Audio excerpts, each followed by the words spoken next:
everyone, if you don't know me already, my name is Jaida Starr, the owner of Corleone Beauty, a natural hair and body care business.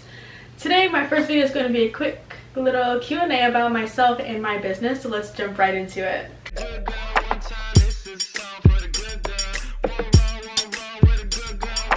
So today I have a notebook here that has pretty much all the questions that I've been asked over the past year since I've opened, along with some polls I did on my Instagram. So the first question is, how old are you? I am 20 years old and I started my business when I was 18. I launched in May of 2021, but prior to that I started doing research around 16 or 17 years old. The next question is, how did you get started? Basically, I started Corleone Beauty during quarantine. During quarantine, obviously everyone was kind of like depressed and sad, so I took it upon myself that to start doing stuff with my life, and that's how I came across skincare products and things like that. I'd go on YouTube, look up like things to do when you're bored, DIY skincare, things like that, and that's kind of where I got the inspiration from.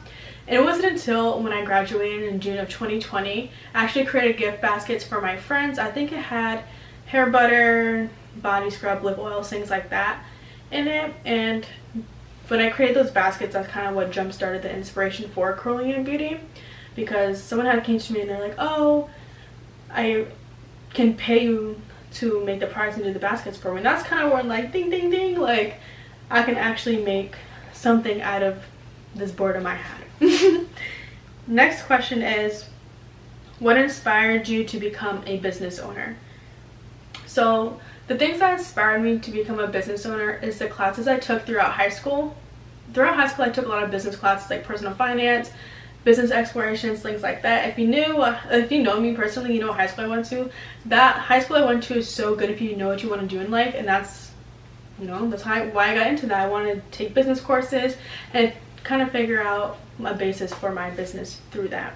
Another thing that inspired me to become a business owner is that throughout high school and even after high school, I wasn't only overworking myself, but I became drained through 9-to-5s. So the 9-to-5s I worked, they were really fun. But after a while, I was doing school, sports in high school, and on top of that, work. And then it was just a lot. And I just realized that it wasn't giving me enough creative room to do and figure out what I actually want to do. And even after high school, I was working full-time, being a business owner full-time, and doing school full-time. So it was kind of just a lot. And 9-to-5s are always going to be there in some way. So I decided to take the risk because you never know until you try. The next question is, what do you love about your business? This is the first time anyone has ever asked me this question, but I feel like everyone thinks I'm going to say product making. Yes, I love product making, but I feel like things I really love about my business is the genuine connections I make with other people and business owners. I feel like as a business owner, it goes unnoticed because just like when you finally get to like sit down and talk to people about not only your products, but how your products help them, I feel like it opens up another gateway and another like realization that what you're doing is working and that you should stick with it. So that's what I really love. I love talking to people. Like, I'm trying to think, a couple months ago someone reached out to me, and I guess something happened like with a hairstyle that they did, and they had like a really like a lot of not baldness, but like a lot of hair loss right there. And then she reached out to me, bought some hair oil. I shipped her, and a couple months later it was almost fully grown back. I know from personal experience that hair loss like that can cause a lot of insecurities, especially since hers was kind of in the front of her head. But things like that is something that's really inspiring as a business owner, to know that your products are working for people, and just hearing that positive feedback is what I love, and making genuine connections. What is the hardest part about starting a business? I want to say the hardest part about starting a business isn't necessarily what you're going to sell, like things like that. I want to say the hardest part is getting over the fear of starting a business and failing. I remember when I started my business, or like even like behind the scenes of doing the research and sitting at the kitchen counter for like 4 hours almost every day trying to figure out if I should really do this, is because I was scared. If you have dreams, if you have big dreams, don't let the fear of people supporting you, people actually liking you or your business affect that. Because regardless of what, there's always going to be someone out there who likes what you do or sees what you're doing and acknowledges that.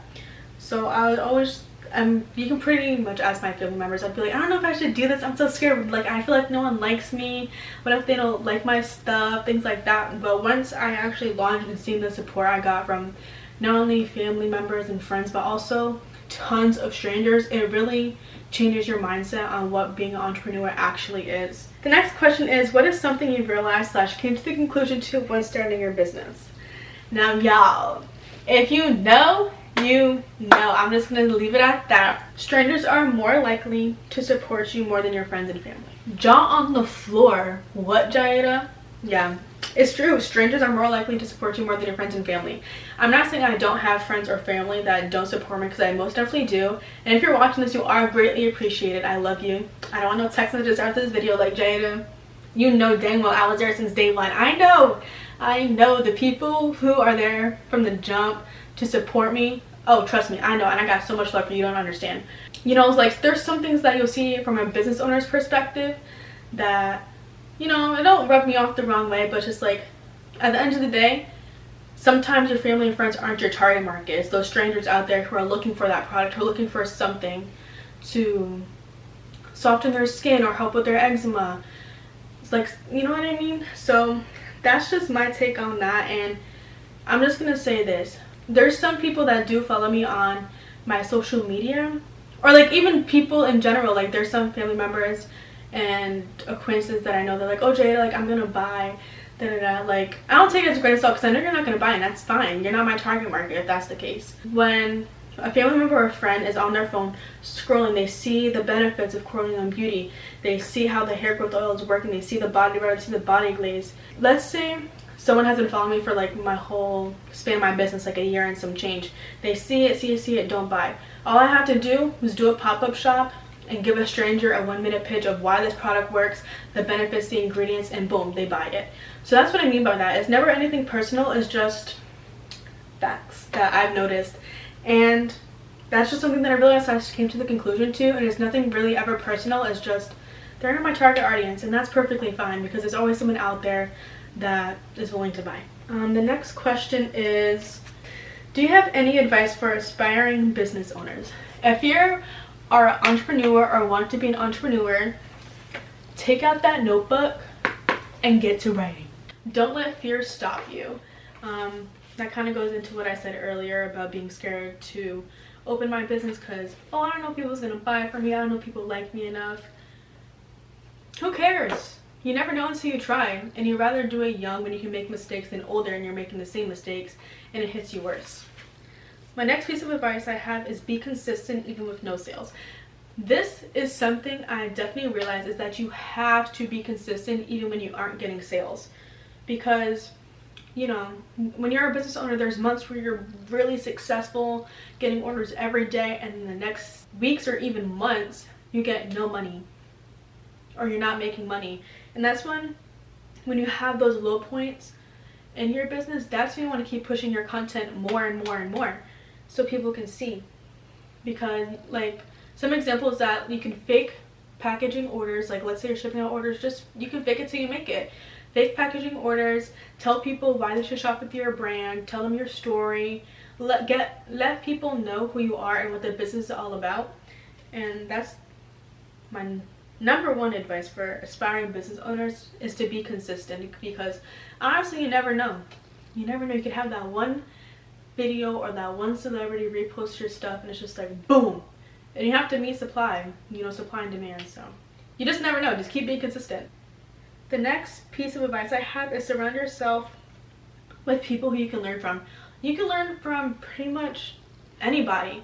If you have a question about something that another business owner does, go ahead and ask them. Like, you have nothing to lose. Everyone had to start from somewhere. I remember this, I messaged this one girl. We're in the same niche, so she does like the same thing as me, kind of, mostly towards like body.